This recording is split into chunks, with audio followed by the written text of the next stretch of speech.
Good morning, ka-coffee. Nako, matindi ang itong banat ni dating Presidente Rodrigo Roa Duterte dito kay Pangulong Bongbong Marcos.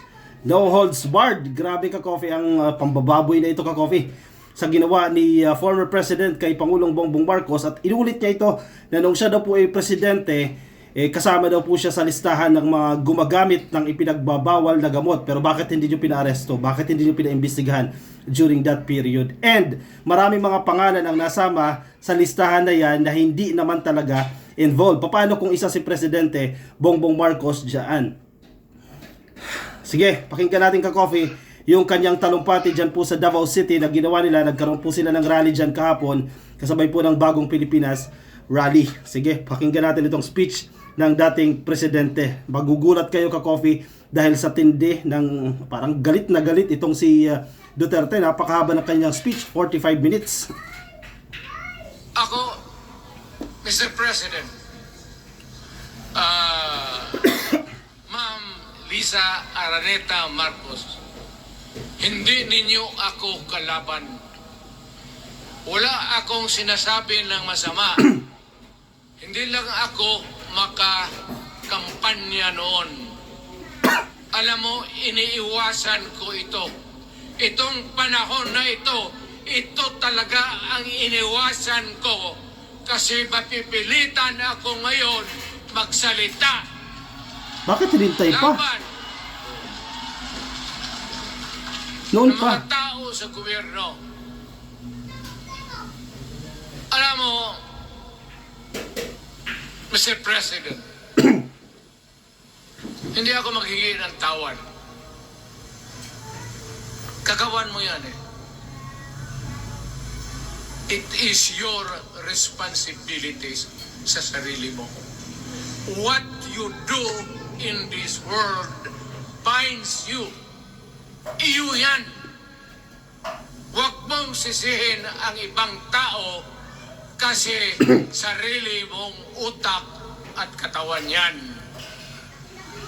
May sinisi Nung ba? ako'y mayor, pinakitaan ako ng evidence ng PDEA.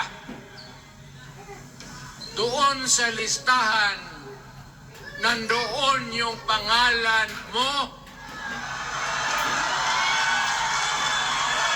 Ayaw kong sabihin yan kasi magkaibigan tayo. Kung hindi magkaibigan, magkakilala. Ikaw eh. Hindi sila magkaibigan.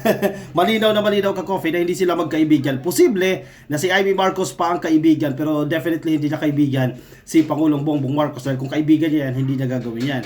In the first place, during his term, 6 years, kung nakatanggap na siya ng listahan na kasama dyan si Pangulong Bongbong Marcos, bakit walang ginawa, di ba?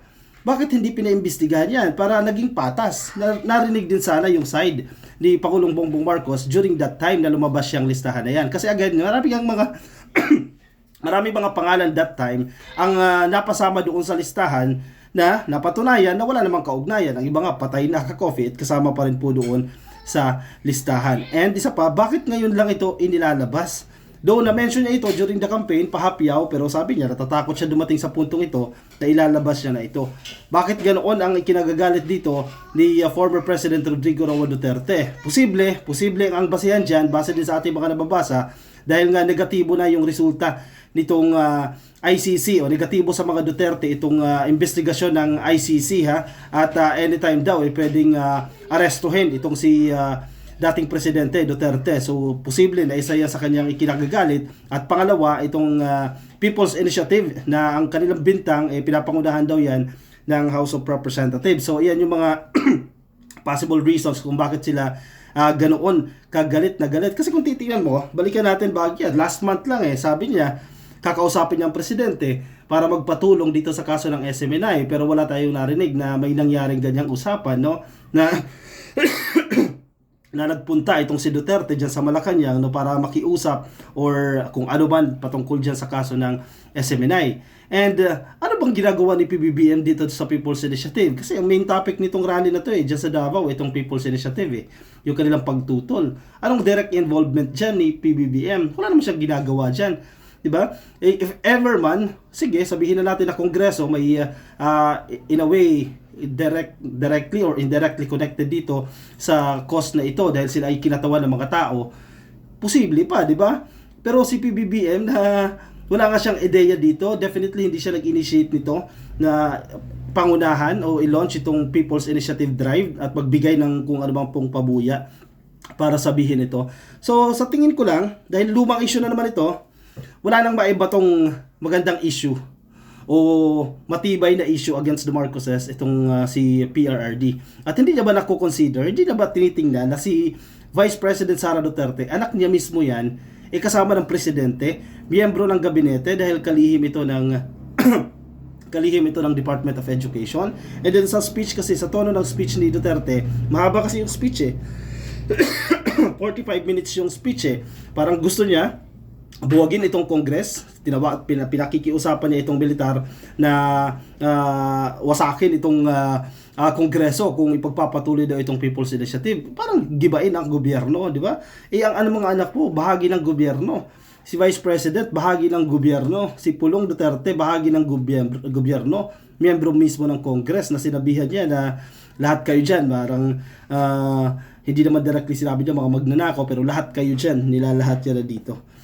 Ang PIDEA Ka-Coffee, nagsalita na rin po ang PIDEA, nilinaw nila itong aligasyon ni Duterte at sinabi ng PIDEA na kahit kailan ay hindi sila nakakita o wala sila nitong listahan na ito na sinasabi ni Duterte na kasama daw po ang pangalan ni President Bongbong Marcos. Nilinaw na nila yan, so ewan ko lang sa mga Duterte kung paniniwalaan nila yan, pero nasa balitang ito ng PTV4, ilabas natin Ka-Coffee itong balita na ito, no? PIDEA refutes former President Duterte's claim that President Ferdinand R. Marcos Jr. was included in the drug watch list. Pero definitely hindi pa naniniwalaan yan ng mga Duterte supporters. Kasi ano na sila close-minded na sila Kung ano sabihin ni Duterte, yun na ang totoo. From its inception in 2002, from its inception in 2002, simula nang ginawa po itong PIDEA noong 2002 and up to the present, yan, pakinig po kayo. President Ferdinand R. Marcos Jr. was never in our National Drug Information System, PIDEA said in a statement. May ano kasi yan sila may system yan sila, computerized system yan, i-search mo lang ang pangalan, lalabas dyan kung sino man po yung kasama dito. Wala pong Ferdinand R. Marcos Jr. na kasama dyan sa listahan na yan, sabi ng PIDEA. Sino nagmarites kay Duterte? Malamang marites lang yan, di ba? It is worthwhile to note that when the former president took over in 2016, his administration came out with a list which was then initially called the Narco List, sometimes referred to as the Duterte List, and upon continuing validation and revalidation, it became an Interagency Drug Information Database or IDID. And again, maraming ang pangalan ang napasama doon sa listahan na napatunayan or wala naman direct talaga o malayong-malayo na gumagamit ng droga. Kumbaga, parang naging invento na lang ito, Ka-Coffee. Parang si Heidelin Diaz nga, nasama doon The name of President Marcos is also not in the said list. See? Ibig sabihin, yung mga listahan, napakaraming listahan pala. Iba yung nilabas itong interagency. Kasi doon sa interagency na listahan, wala yung pangalan ni Pangulong Bongbong Marcos.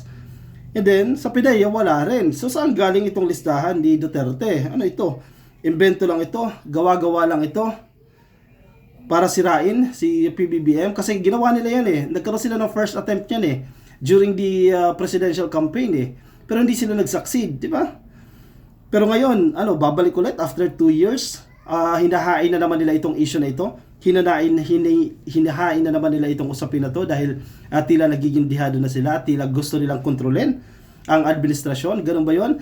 Di ba? Tapos na ang termino ng mga Duterte out of respect, di ba? Bilang paggalang sa kasalukuyang administrasyon. Sana maging cooperative din ito. And remember, si Vice President Sara Duterte, piniplease pa nga siya ni Pangulong Bongbong Marcos And then ganyan ang gagawin ni Duterte. So parang unacceptable naman itong acts na ito. Nag-aantay tayo Ka-Coffee ng statement mula sa PCO or mula sa Palasyo kaugnay dito sa speech na ito ni Duterte kasi gabi na itong speech na ito So hindi pa siguro nila ito na napapag-usapan o kung ano yung response dito sa aligasyon na ito ni former President Duterte. Ikaw Ka-Coffee, ano ang say mo dyan? Anong masasabi mo dito sa mga revelasyon na ito ni Duterte? Ano ang dapat gawin? Ano ang dapat maging tugon ng administrasyon dito sa mga binitiwang aligasyon ng dating presidente. Sige, i-share ninyo ka-coffee ang inyong opinion, ang inyong reaction dyan sa ating comment section. Hindi sana tayo magla-live, no? Mag-video dahil medyo not feeling well tayo, pero matindi ka-coffee yung itong banat na ito, itong aligasyon ni Duterte kay PBBM at kay First Lady Liza Marcos dahil na-mention din po ang pangalan ni FL. I-share ang inyong opinion, ang inyong reaction dyan sa ating comment section, ka-coffee, para mabasa rin po ng iba nating mga ka-coffee. At ako'y pansamantala muna magpapaalam sa inyo, ka-coffee. Maraming salamat sa pagsama sa akin. Baka di pa po kayo naka-follow, di pa kayo naka-subscribe sa ating channel, click lang po yung follow dyan sa Facebook. At kung nasa YouTube kayo, click lang po yung subscribe. Alright, maraming salamat po sa inyo. Ingat po kayo, nasaan man po kayong panig ng daigdig. Paalam.